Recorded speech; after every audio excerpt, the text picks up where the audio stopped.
Alright, so you've got an iPhone 13, we could even throw the base 14 in there, and you want to upgrade, or maybe you're an Android user and you want to try out an iPhone, but you don't really care about Apple Intelligence because it's really not that good. I would give you the iPhone 14 Pro or the iPhone 15.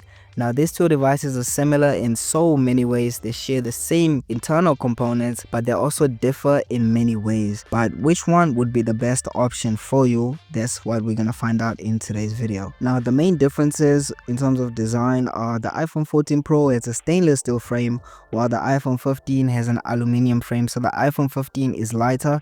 It also has rounded edges, so it's nicer to hold in the hand, whereas the iPhone 14 Pro is sharper and heavier because it has that stainless steel frame. Now when it comes to durability, obviously the iPhone 14 Pro is going to take that. Now with the iPhone 14 Pro, you are getting a 120Hz display, whereas on the iPhone 15 you are getting a 60Hz display.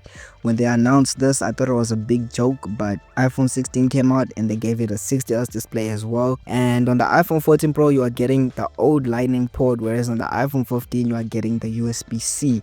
So that's just something you need to keep in mind. If you take the phone with the 120Hz, you are going to get the old lightning port, but if you take the iPhone 15, you are going to get a display that is 60Hz. Now some people don't mind, but for me personally, I prefer my phone to have 120Hz in 2025. Now these two devices are flagship devices, so you are going to get that premium feel. Now both these devices share the same internal components, which is the A16 Bionic chip, the same GPU and the same CPU. You also get 6 gigs of RAM on both the devices, so in terms of performance, both the devices are going to perform equally just as good. Now when it comes to cameras, this is where it gets interesting. So on the iPhone 14 Pro you are getting 3 rear lenses, which is the main, the ultra wide and the optical lens, and this was the first device where Apple upgraded from a 12 megapixel main to a 48 megapixel main.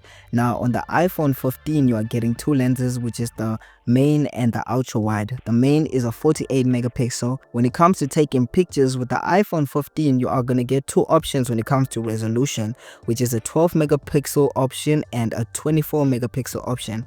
With the iPhone 14 Pro you only get 12 and 48. Now the iPhone 14 Pro has more camera features than the iPhone 15.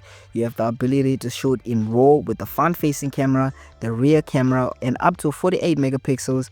So that is something you need to keep in mind. Now you also get to shoot in ProRes. That means that you can shoot high quality videos with a lot of detail.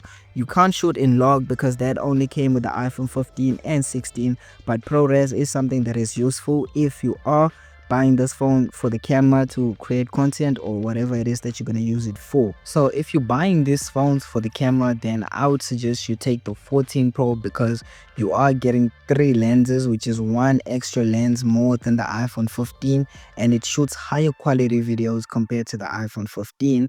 Low light performance, it performs way better than the iPhone 15, and when it comes to pictures and portraits and so forth, it is going to perform better, especially with the iPhone 14 Pro having that lighter scanner at the back, which does help with the background separation. So for the cameras, iPhone 14 Pro, no question. But value for money, which one would be the best? The USB-C kind of makes this a bit of a tricky situation for anyone considering these two phones. Now between these two devices, which one makes more sense? With the iPhone 14 Pro you are getting a 120Hz display, 3 rear cameras and more camera capabilities, but the downside is that you are going to have to use the old lightning port. Now with the iPhone 15 you are going to get solid cameras, but you're also going to get USB-C, with the downside being you are going to have to deal with a 60Hz display in 2025. Now if you don't mind that, then the iPhone 15 is okay, but if you want a phone with like 120Hz display, better durability and better cameras, then the iPhone 14 Pro is the phone for you if you can deal with the lightning port. That is it for today's video. Make sure you like and subscribe for more content like this.